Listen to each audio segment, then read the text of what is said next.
અભ્યાગત આવે તો એ અભ્યાગત ને લાખ કામ પડતા મૂકીને પણ પેલા દાન દઈ દેવું, કારણ કે ક્યારે આવીને ભગવાન વયા જાય છે એ ખબર નથી રહેતી।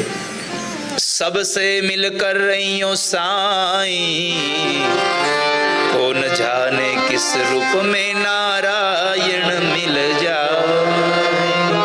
તમે બધાની સાથે હળી મળીને રહેજો, કારણ કે કેવા રૂપની અંદર આવીને પરમાત્મા વયા જશે એને તમને ખબર નહીં પડે, કારણ કે ભગવાને કહ્યું છે કે હું તારી પાસે આવું છું।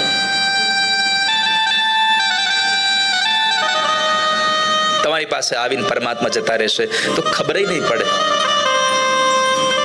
આ સંસારમાં માણસની પાસે પરમાત્મા ક્યારે ક્યારે આવે છે, જ્યારે સૌથી પહેલી વાત તો એ છે કે જ્યારે તમને ભગવાન માણસ બનાવીને તમને સમૃદ્ધ બનાવે ને ત્યારે તમારે સાવધાન રહેવું, ભગવાન ગમે ત્યારે ગમે રૂપમાં આવશે।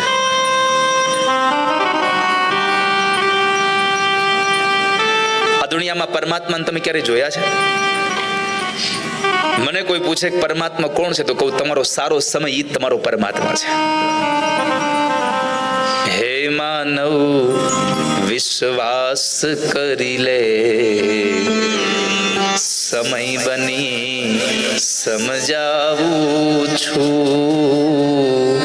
હે માન રાખજો, જેમ કોઈ તમારી પાસે માગવા આવે ને તમે તમારી ગાડીનો કાચ ચડાવી દો છો, જ્યારે તમે મંદિર જાઓ ને ત્યારે ભગવાનનો મંદિરનો પડદો પડી જાય તમારે આવશું પહેલા, કારણ કે સંસારના બધા યાચકો જ છે। કોઈ ધન માગે છે, કોઈ સંતતિ માગે છે, કોઈ સંપત્તિ માગે છે, અને કાંઈ માગે કે ન માગે બહુ શાંતિ તો માગે જ છે।